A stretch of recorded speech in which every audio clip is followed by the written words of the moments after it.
Hello guys, welcome to Model 3 UK once again. I'm making another video today as a couple of weeks ago I asked all of you to send out some questions on the Facebook page group about things that you may have questions regarding the Model 3. I know a lot of you live places where you can't access a Tesla store very easily, or you haven't been to one, so I said, look, I'm going to one up in Edinburgh at the end of the month, and I will ask those questions on your behalf if you want. So I did get a number of questions fired at me, so here they are.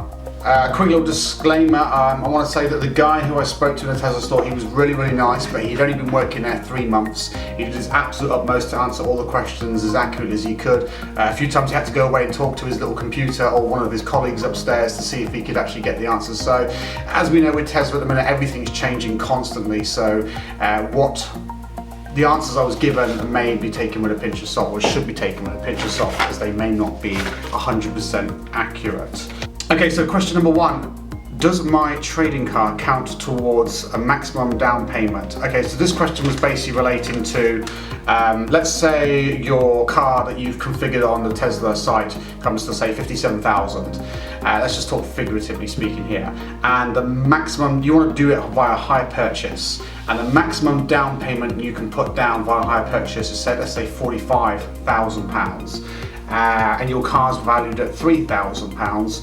What it's actually said, what he told me would happen was the £3,000 of your value of your current car would come off the down payment that you put down of £45,000. So you'd actually be needing to put down £42,000 worth in cash, plus your £3,000 for your car, and that equals your £45,000 down payment. From what he was saying, you couldn't add. You can put down £45,000 plus the value of your car to bring down your hire purchase monthly repayments. Apparently you can't do that. So question number 2, do I get a Type 2 charging cable with my Model 3, and how long is it? Right, so the cable that we looked at in the car was a bright blue Type 2 cable. We did unravel it and we reckon it was about 5 meters long. I'm pretty certain on the Tesla website it says it's longer than that. I think it was like 7.5 meters, but maybe you can choose, I don't know, but the one that was in there we reckon was about 5 meters long. We also got an MCU in there as well, which is the mobile connector unit, for those of you who don't know. So that's the one that you can plug into, say, your 3-pin outlet in the home and get about 6 miles of range per hour of charge. There was also adapters for that, but yeah, I didn't really take it out of the bag because it seemed to be like quite well packaged. But yeah, we could see that with the MCU was also included as well. Okay, so question 3. Roadside assistance. So this one comes regarding if you have Tesla roadside assistance, does this mean I don't need the AA or the RAC? Right, I spoke to the guy about this and he seemed pretty confident. With Tesla, when you buy a new Tesla from like a Model 3 for example, it does come, well, you do get roadside assistance. He said it was for 4 years, which is the warranty on the car. So if you have a breakdown, Tesla, you can call Tesla 24/7 roadside assistance, and they will send someone out to pick you up or to tow you or fix your vehicle. Even if it's a flat tire, apparently it's all covered under the Tesla roadside assistance. You might be obviously required to buy a new tire, but you don't need the RAC. The only thing they would be good for is either towing you back to wherever you wanted to go or fixing a puncture. But apparently from what this guy said, that's included with your roadside assistance, because the Model 3 doesn't come with a spare tyre, and it doesn't come with what I call these spray and pray kits. That's when you put the little canister on the valve on your tyre if you've got a puncture, and then you spray that stuff in, and then you pump it up, and as I put it, you pray that it actually stays inflated. I've had a puncture before and I used that and it didn't really work. To be fair, it was a bit of a big hole, but yeah, it didn't work. So yeah, he says that what they do, because they don't give you a spray and pray kit or a spare tyre, they give you roadside assistance. So you can call them up 24/7. Tesla assistance will come and get you basically, and either fix you there and down the side, I guess, or they will tow you to a service centre where you can get yourself sorted. If that's the middle of the night, I don't know how that would work, because obviously there'd be no one there and you'd be kind of like, I guess, stuck You wouldn't be able to get a loaner while in the middle of the night, so I'm not sure how that would work, but it sounds like you don't need the RAC or the AA because they're not going to be able to fix a Tesla. They're only going to be able to either tow you to a location or fix a puncture. That's about all they're good for. So I think it's about £79 a year I pay for the RAC. I may as well cancel it and stick with the Tesla roadside assistance. So that's something really interesting that I didn't really know the answer to.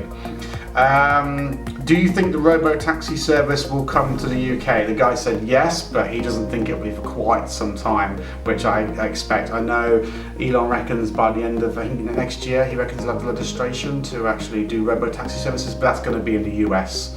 It ain't going to be over here for many more years, I would imagine. So don't count on that one coming anytime soon. But yeah, he reckons it will eventually hit. When will there be test drivable M3s? Well, it'll be shortly after that Model 3 deliveries start in the UK. I'm sure there'll be some stock ones that have just been shipped over, and yes, you'll be able to take a test drive. Although if you didn't know, apparently you can you can take a Model 3, you can buy it, and if you don't test drive it, but you buy it, you can keep it for, I think it was a week or up to 1,000 miles, and if you still don't like it before that point, you can return it. What else have we got? Oh, okay, yeah. Ask if the rear doors have child locks, and if so, how are they activated? Now, I opened the back door and tried to see if I could find a little switch on the inside frame of the door, because that's how my current car works, and every other car I've known works. But with the Model 3, it's actually on the touchscreen. There's an option within one of the menus, and I think I took a photograph of it. I'll put that up on screen if I did. And yes, there was an option to lock the back doors with the child lock. Anything you can find out to help manage our expectations around early deliveries would be amazing. E.g., does the invoice number have any bearing on delivery dates, or are they random? Does their initial transatlantic shipment include right-hand drive to meet day 1/week 1 orders? Are they focusing on performance, long range for the first couple of months, or do they have reasonable numbers of standard range, etc.? I know patience is a virtue, but after 3 years in the queue, ... I like that one. So I did ask the guy, and I'm trying to remember exactly what he said now. Actually, I think he said something along the lines of basically it was going to be the higher end ones first, so performance and an all-wheel drive, although that has just changed in the last couple of days. The all-wheel drive model isn't available anymore, but I'll talk about that in another video. But yeah, it seems like they'll be going for the performance, the higher end ones first. Someone else on the Model 3 Facebook page, the Model 3 UK Facebook page, said that there were 3,500 orders for right-hand drive Model 3s in the UK, but only 1,000, something like 1,200 VINs have been made. So yeah, I'm not too sure what's going on there, because I thought they could pump out like 900 Model 3s a day. So basically they could do it in about 4 or 5 days. And they would normally, I thought, do batch processing. So they'll say, right, as of this time, right-hand drive's going to go through, and they'll basically create 900 right-hand drive Model 3s a day solidly. They won't sort of chop and change, I would have thought, because that would basically, it wouldn't be productive, it wouldn't be effective.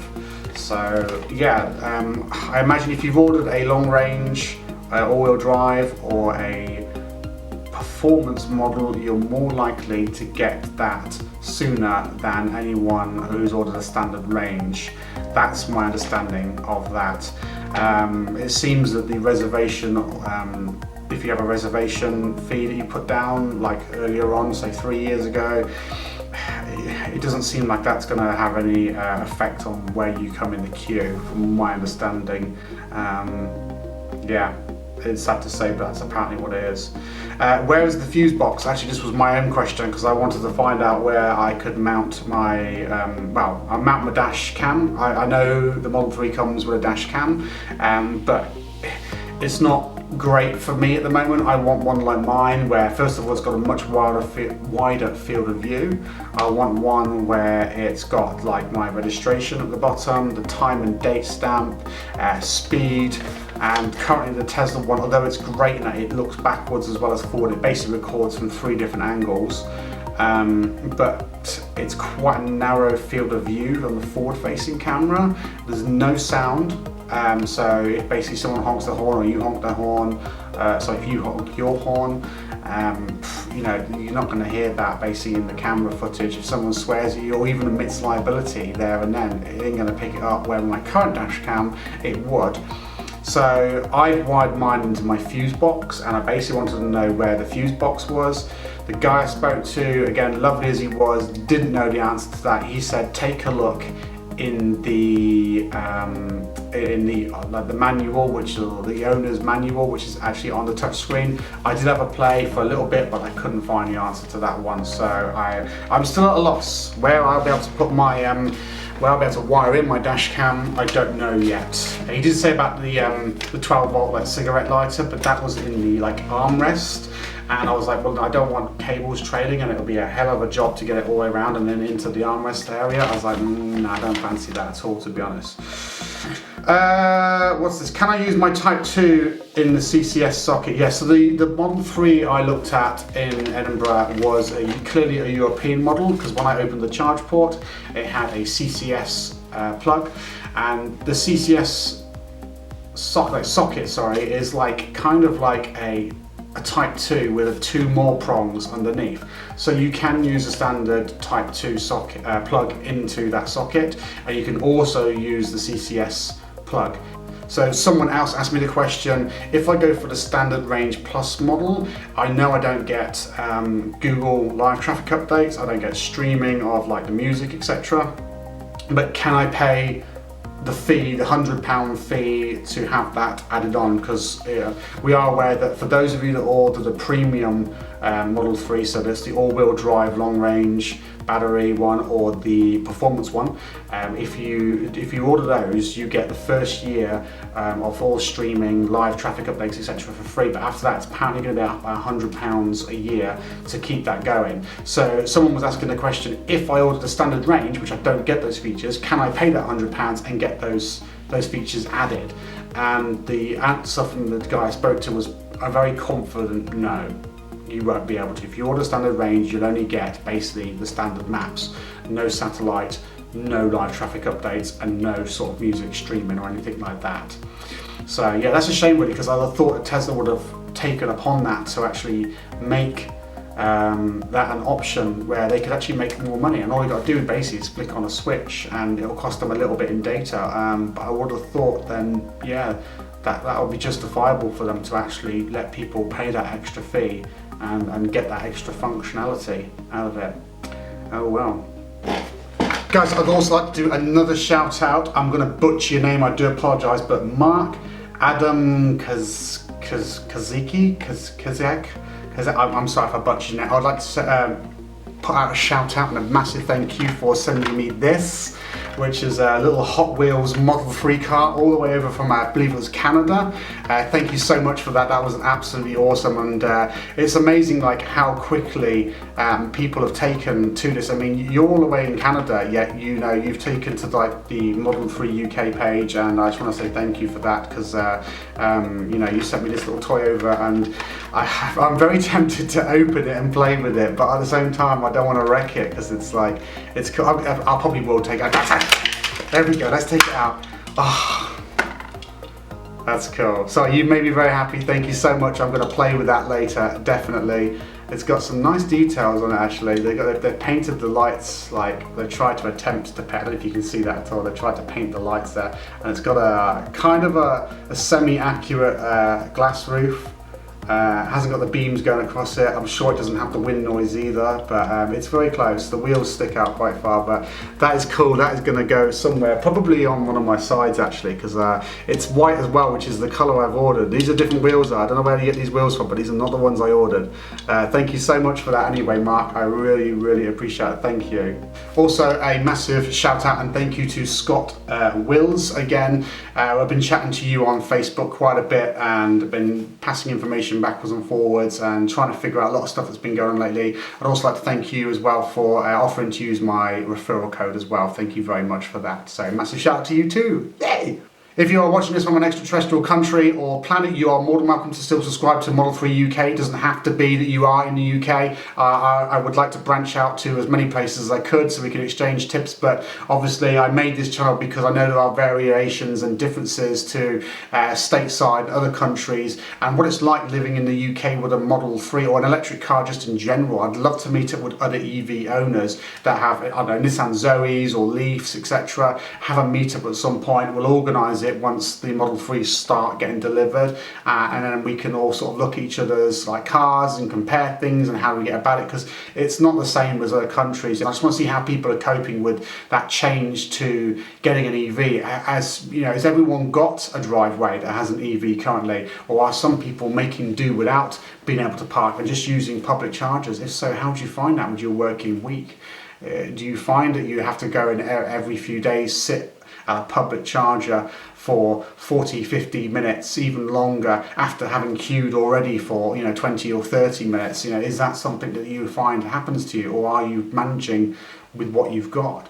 I'd love to, anyway, put any comments down below. I'd love to hear from you guys, and we'll keep chatting about basically promoting EVs. So again guys, if you do need a referral code, please use one. I will put mine down below. You don't have to use it. You can use a friend's one if you want, but I wanted to put my referral code down there as well. So if you do need one and you haven't got one, it's well worth using. We're now back to the 1,000 free supercharger miles. So if you do use it, you only get 1,000 as opposed to 5,000, but it's still, as I say, well worth it. That is a road trip for most people in the United Kingdom. So thanks again for watching guys. I will be making another video soon because there's been some big changes lately regarding the menu, shall we say, of the Model 3. They have taken out the all-wheel drive model off the menu and the white seats. That's something we need to talk about because that's bad juju in my eyes. I'm a bit concerned about that, but we'll see what happens regarding that though. Thank you for watching, and I hope to see you again in the future. Take care now, and bye bye then.